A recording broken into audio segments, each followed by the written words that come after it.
నమస్కారం. శ్రీ హనుమంతుడు అనగానే ప్రతి ఒక్కరికి నచ్చినటువంటి దైవము బ్రహ్మచారి. అలాగే రామభక్తుడు విపరీతమైనటువంటి శక్తి గలవాడు. తన శక్తి తనకే తెలియదు. అందుకే సుందరాకాండలో తన శక్తి అంటే నేను కూడా ఈ జలనిధి దాటి లంకకు పోయి రాగలనో లేదో, అనవసరముగా నేను మాటిచ్చేస్తే నా మాట పోతుంది, పొల్లవుతుంది అని చెప్పి హనుమంతుడు కూడా ఆలోచిస్తాడు. ఇది జరిగినటువంటి విషయం. సీతను తీసుకెళ్ళి అపహరించుకుపోయి రావణాసురుడు లంకలో కదా దాస్తాడు. ఆ లంకలో పెట్టినటువంటి సీతను వెతకటానికి వెళ్ళే సమయంలో ఈ ప్రస్తావన వస్తుంది.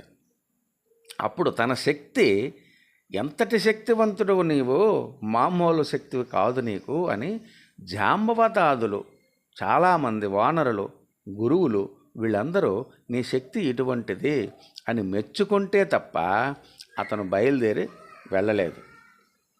అందుకే ఇక్కడ ఫస్ట్ శ్లోకంలో ఏమి, సుందరాకాండలో ఫస్ట్ శ్లోకంలో ఏమి రాసి పెట్టిందంటే, శ్రీ హనుమంతుడు అంజనీసుతుడు అతి బలవంతుడు రామభక్తుడు లంకకు పోయి రాగల ధీరుడు మహిమోపేతుడు శత్రుఘ్నుడు జాంబవదాది వీరులందరును ప్రేరేపింపగా సమ్మతించెను. లంకేశ్వరుడు అపహరించిన జానకీ మాత జాడ తెలిసి కొన శ్రీ హనుమాను గురుదేవులు నాయద పలికిన సీత రామ కథ నే పలికెద సీత రామ కథ. ఇదన్నమాట తన శక్తి.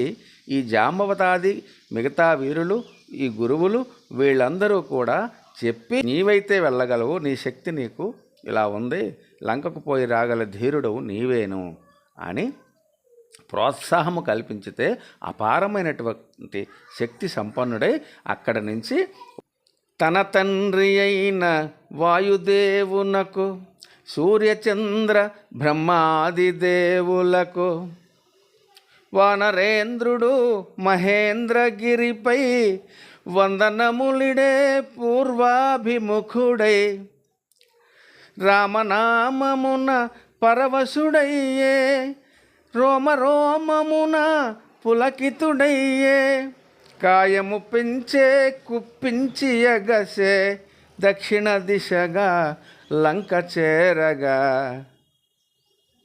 అదన్నమాట. అతను బయలుదేరడానికి ముందు తన తండ్రి అయిన వాయుదేవులకు, సూర్యచంద్ర బ్రహ్మాది దేవులకు, సకల దేవులకు, గురువులకు, ఈ యొక్క జాంబవంతునికి వీళ్ళందరికీ ఇతను నమస్కారం చేసుకొని